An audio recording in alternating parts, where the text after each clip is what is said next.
नमस्कार मेरे प्यारे विद्यार्थीगण, ई लर्निंग क्लास में आपका स्वागत है। कक्षा 11 विषय हिंदी के पाठ्यक्रम में आगे पद 13 कदम मिलाकर चलना होगा, जिसके कवि हैं अटल बिहारी वाजपेयी जी, जिनका जन्म 1926 में हुआ था। तो अब उनका जीवन परिचय समझ लेते हैं। भारत रत्न से सम्मानित हमारे पूर्व प्रधानमंत्री अटल बिहारी वाजपेयी का जन्म 25 दिसंबर 1926 के रोज मध्य प्रदेश के ग्वालियर शहर में हुआ था। माता का नाम कृष्णा देवी और पिता का नाम कृष्ण बिहारी वाजपेयी था। आपने बीए तक की पढ़ाई ग्वालियर से तथा एमए एलएलबी की पढ़ाई कानपुर में की थी। प्रखर वक्ता थे, उनके विरोधी भी उनकी प्रशंसा करते थे। वे एक उत्तम गीतकार भी थे। उन्होंने 4 दशक तथा भारतीय संसद का प्रतिनिधित्व किया। वे 3 बार भारत के प्रधानमंत्री बने। आपको पद्म भूषण, हिंदी गौरव, लोकमान्य तिलक, सर्वश्रेष्ठ सांसद जैसे अनेक पुरस्कारों से सम्मानित किया गया। प्रस्तुत रचना एक आह्वान गीत है।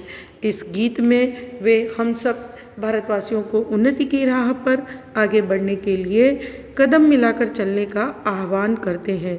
माना कि इसमें बहुत कठिनाइयां हैं, फिर भी सभी को साथ मिलकर चलना होगा।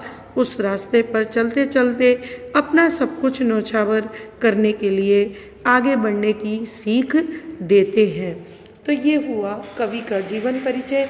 अब हम कविता का सार समझेंगे। तो कविता की पंक्तियाँ मैं आपके आगे पढ़ रही हूँ। बाधाएं आती हैं आएं, घिरे प्रलय की घोर घटाएं, पाँवों के नीचे अंगारे, सिर पर बरसे यदि ज्वालाएं, निज हाथों में हंसते हंसते आग लगाकर चलना होगा, कदम मिलाकर चलना होगा। इन पंक्तियों में कवि कहते हैं कि देशवासियों से उन्नति के मार्ग पर बढ़ने का आह्वान करते हुए वे कहते हैं कि उन्नति के मार्ग में चाहे कितनी भी बाधाएं संकट आ जाएं, चाहे प्रलय ही क्यों न आ जाए, हमारे मार्ग में अंगारे ही क्यों न बिछे हों, सिर पर आग की लपेटें ही क्यों न बरस रही हों, हमें इनका सामना करना होगा और अपने हाथों में खुशी खुशी आग लगाकर हमें जूझना होगा। यानी कितनी भी विपद परिस्थितियां हों, उनका सामना हमें डटकर करना चाहिए और एक साथ मिल करके आगे बढ़ना चाहिए।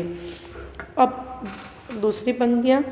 हास्य रुदन में तूफानों में, अगर असंख्य बलिदानों में, उद्यानों में, उद्यान यानी बगीचों में, वीरानों में, अपमानों में, सम्मानों में, उन्नत मस्तक, उभरा सीना, पीड़ाओं में पलना होगा, कदम मिलाकर चलना होगा। हमें अपने आप को हर स्थिति में ढालना होगा।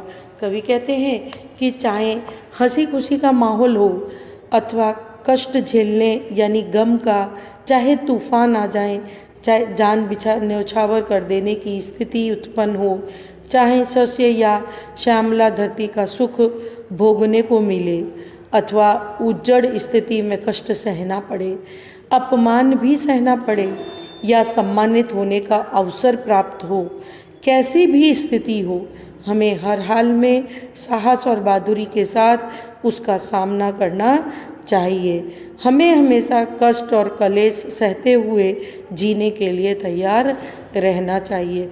हमें एक साथ मिलकर आगे बढ़ना चाहिए।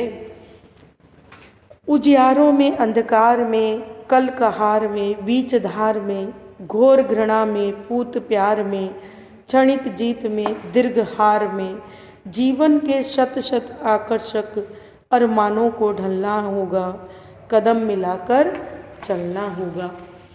इन पंक्तियों में कवि कहना चाहते हैं कि हमारे मार्ग में उजालों से भरा हुआ हो अथवा सामने अंधकार हो, यानी हमारा रास्ता किसी भी प्रकार का हो, चाहे उसमें अंधकार हो या उजाला हो, चाहे सामान्य स्थिति हो अथवा विपत्तियों का पहाड़ फट पड़े, घृणा यानी नफरत का पात्र बनना पड़े, फिर पुत्र जैसा प्यार प्राप्त हो, पल दो पल के लिए जीत का सुख मिले अथवा दीर्घकाल तक हार का भी सामना करना पड़े, हमें इनकी परवाह नहीं करनी चाहिए, चाहे हमें अपने अरमानों की बलि ही क्यों न देनी पड़े।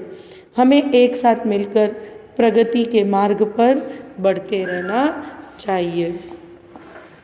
सम्मुख फैला अगर ध्येय पथ पर, प्रगति चेरतन कैसा इति औत, सुस्मित हर्षित कैसा श्रम चलत, असफल सफल समान मनोरथ, सब कुछ देकर कुछ न मांगते, पावस बनकर ढलना होगा, कदम मिलाकर चलना होगा।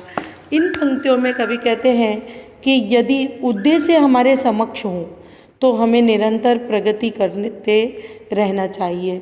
उसमें आरंभ और समाप्ति का ख्याल हमें नहीं करना चाहिए। हमें सदा प्रसन्न रहना चाहिए। अपने चेहरे पर श्रम या मेहनत से जो थकान का नामो निशान नहीं लाना चाहिए। हमें अपना सब कुछ न्यौछावर करके किसी भी तरह की कोई इच्छा नहीं रखनी चाहिए। हमें वर्षा ऋतु पावस अर्थात वर्षा ऋतु की तरह सब पर सब कुछ न्यौछावर करते रहना चाहिए। हमें सब लोगों के साथ कदम मिलाकर चलना होगा। अब अंतिम पंक्तियों को देखते हैं।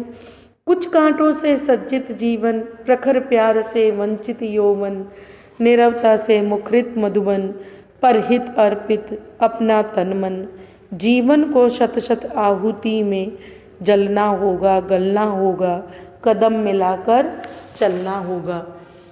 इन पंक्तियों में कवि कहते हैं कि हमें कांटों भरा जीवन जीना होगा, अर्थात बहुत सारे कष्ट झेलने पड़ेंगे जो हमारे उन्नति के मार्ग में आ रहे हैं। हमें जीवन में आने वाले दुखों की परवाह नहीं करनी चाहिए। हमें प्यार स्नेह से रहित जीवन भले ही जीना पड़े, पर हमें बिना शिकायत किए आगे बढ़ना होगा। हमें अपना तन मन दूसरों की भलाई के लिए न्यौछावर कर देना होगा। हमें एक साथ मिलकर चलना होगा, भले ही इसके लिए हमें अपना जीवन त्याग देना पड़े। तो ये हुआ पंक्तियों का अर्थ जो हमने समझ लिया। अब हम लोग नीचे दिए गए विकल्प के में से सही चुन करके प्रश्नों के उत्तर समझेंगे। कवि किसमें पलने की बात कहते हैं, तो कवि पीड़ाओं में पलने की बात कहते हैं। सब कुछ न्यौछावर करके कुछ न मांगना कैसा गुण है, तो सब कुछ न्यौछावर करके कुछ न मांगना पावस गुण है।